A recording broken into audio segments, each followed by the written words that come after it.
Hello, I'm Jon Sermon. I'm a church leader based in the UK, and I'm also very involved with a charity called Romans 111 Trust, connecting with Uganda. I have been making short videos for some time now, trying to encourage people because of the difficult circumstances we're in. And you may have been picking up on the news how very difficult circumstances Uganda is in at the moment, with political violence in the run-up to their presidential election. Here we are looking at news in the world, and in some senses the COVID-19 pandemic is the biggest, most serious issue we're facing, affecting so many countries in so many ways. And yet we see world news that tells us of a big, powerful country like the United States and a sitting president refusing to accept the outcome of an election because he was not re-elected.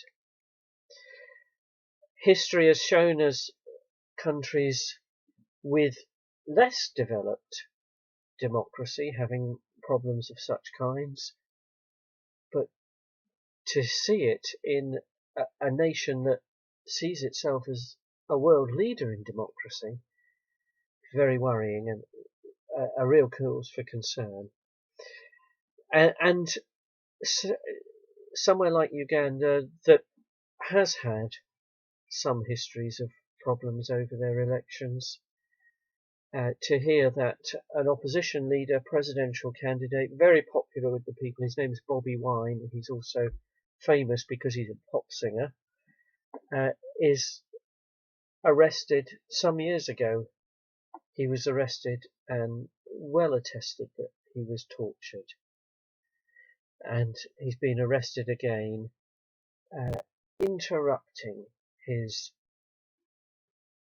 campaign to seek election as the next president. And the people there, the churches there, they've called out to us and others, including us in the UK, to pray for them.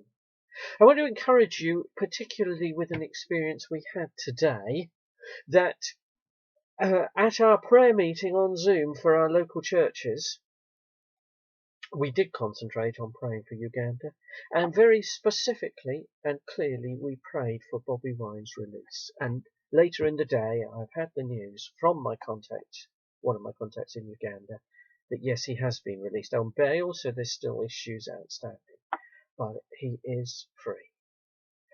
I want to urge us all to keep praying for Uganda and for peace in their electoral process and for God's outcome to happen.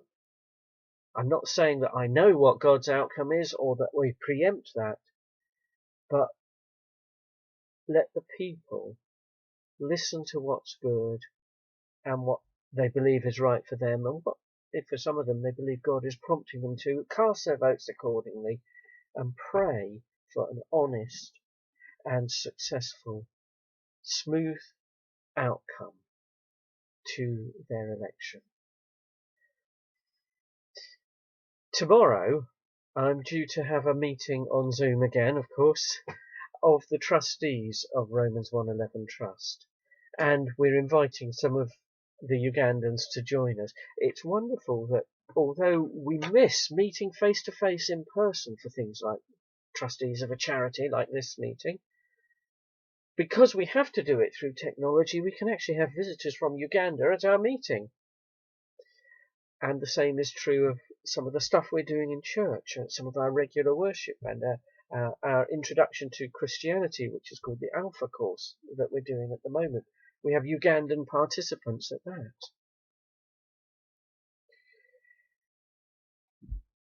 Whether you're a prayerful person or not, whether you're used to praying or not, whether you've ever prayed or not, whether you're only just beginning to think, I wonder if God's got a part to play in all of this. The fact is, our certainties as we thought they were have been shaken, and reassessing our relationship with God is appropriate. I'd like to encourage you, join with me in praying for Uganda Join with me in praying for the United States. Join with me in praying for other places where they have possible difficulties with their elections or political turmoil. Join with me in praying for every single nation as we're seeking God's way through this awful time towards the end of the pandemic. And pray for those who are working in the health services of nations, in the research for vaccines and so on. And while you're at it, pray for yourselves. Invite God to go deeper with you and you deeper with God as you have a developing relationship with our Creator that can make such a difference even in these difficult circumstances. God bless you.